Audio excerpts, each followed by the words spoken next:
Bismillah ar-Rahman ar-Rahim, wa salatu wa salam ala ashraf al-Mursalin. Assalamu alaikum wa rahmatullahi ta'ala wa barakatuh. C'est Dr Khalifa Mounier de l'Université Ahmed Zabana de Rilizan, Faculté des Sciences et de la Technologie, département de Génie des Procédés.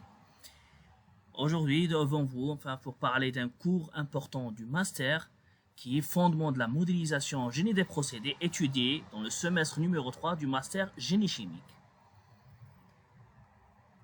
On va parler du chapitre très important dans le cursus car il reprend les notions fondamentales étudiées dans le génie des procédés du nom du chapitre, modélisation d'un équilibre de phase thermodynamique.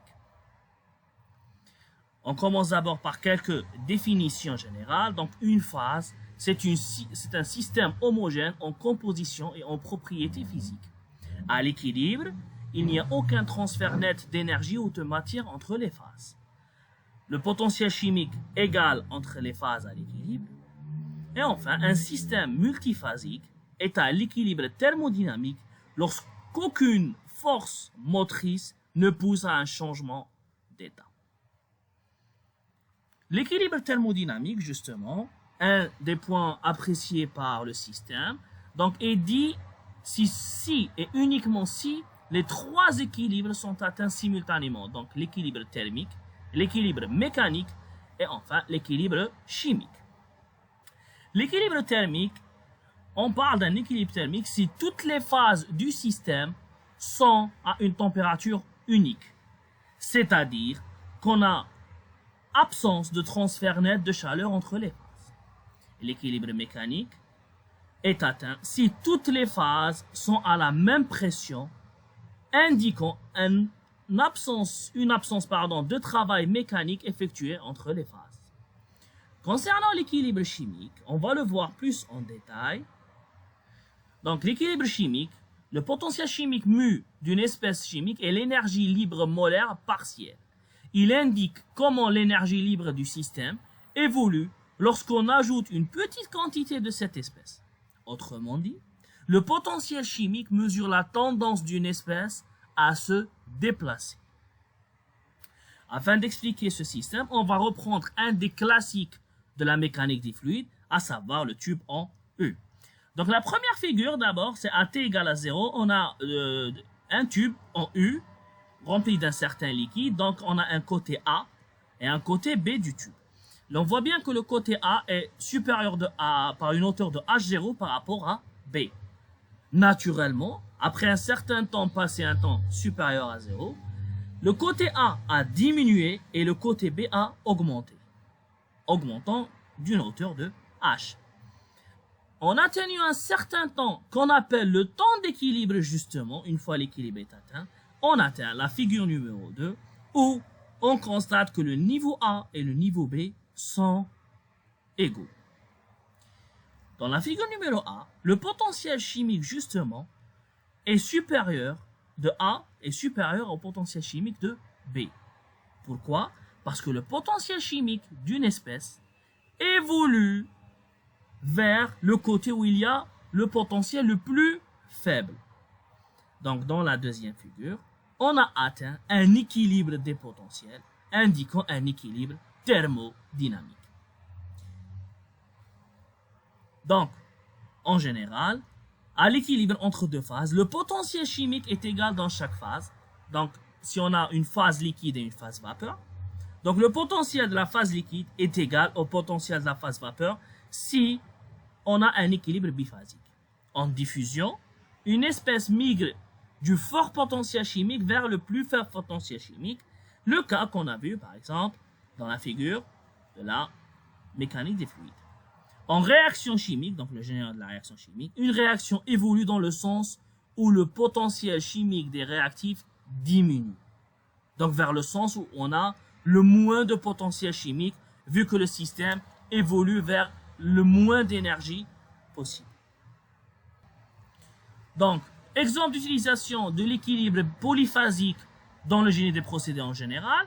Donc, on a d'abord la production de différents allotropes de carbone, donc à travers la modification des paramètres de pression et de température. Ce phénomène est appelé variété de carbone allotropique. Donc, le carbone, il peut exister sous forme de graphite, sous forme de diamant ou encore le fullerène et encore d'autres états encore seulement en modifiant les paramètres de pression et de température. Un autre exemple d'utilisation de l'équilibre polyphasique, donc la purification de composants par distillation ou ce qu'on appelle séparateur flash liquide-vapeur. L'utilisation d'émulsions dans la production alimentaire, donc l'utilisation d'émulsions pour séparer un mélange, par exemple l'huile et l'eau, ou bien pour les mélanger justement à travers l'ajout d'émulsifiants. Donc la conception des alliages métalliques basés sur l'équilibre solide-liquide dans les diagrammes binaires qu'on appelle eutectique ou péritectique. En géologie, en pharmacie, en cryogénie, en synthèse des matériaux composites ou polymères, toutes ces sciences-là utilisent l'équilibre polyphasique. Donc, l'équilibre polyphasique donne lieu au diagramme des phases. Donc, qu'est-ce que le diagramme des phases? Donc, une simple définition, le diagramme des phases sont utilisés pour comprendre la relation entre différentes phases et sont généralement représentés comme le changement dans la phase d'un système en fonction de la température, de la pression ou de la composition des composants dans un système. Le système existe dans une phase où l'énergie libre de Gibbs du système est minimale. Tout à l'heure, on a dit que le système évolue là où il y a le minimum d'énergie.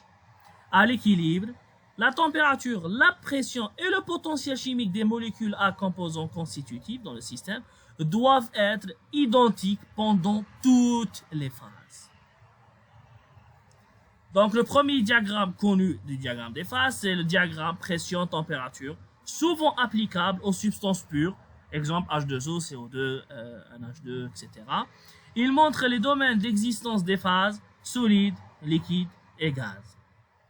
Mais il y a aussi un autre diagramme des phases, qui est le diagramme température-volume ou bien pression-volume, spécifiquement utilisé pour illustrer les transitions de phase lors de la compression ou du chauffage.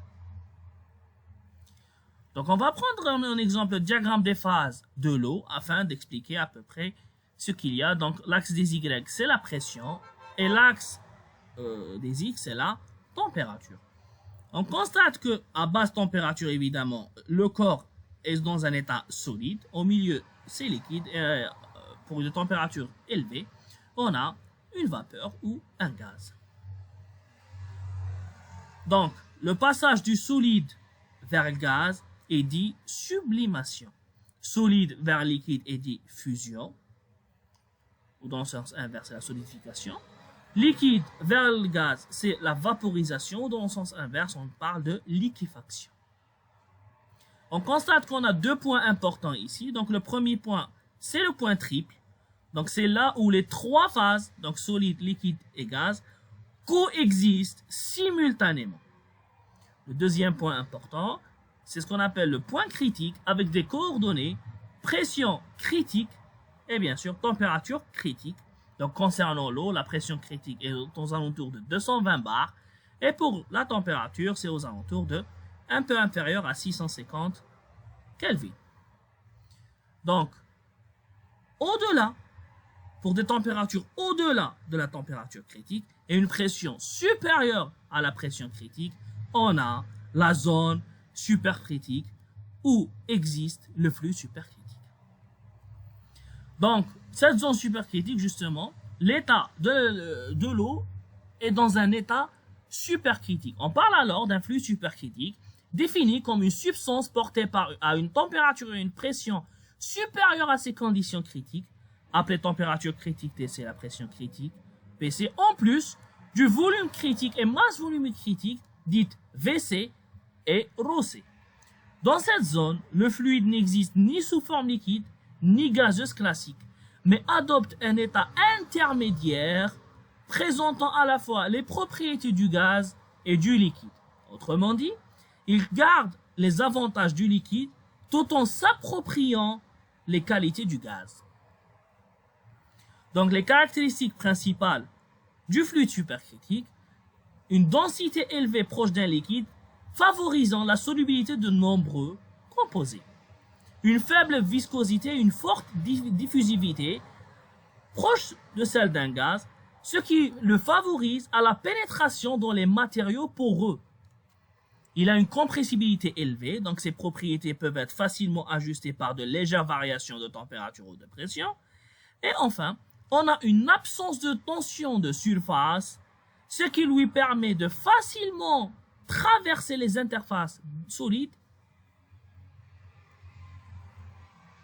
Donc les applications en génie des procédés du fluide supercritique, on le trouve dans l'extraction, dans l'imprégnation, la purification, les réactions chimiques ou encore le séchage, pour ne citer que ces 5 applications. Merci pour votre attention et au plaisir de vous revoir lors des prochaines séances de cours, Inch'Allah.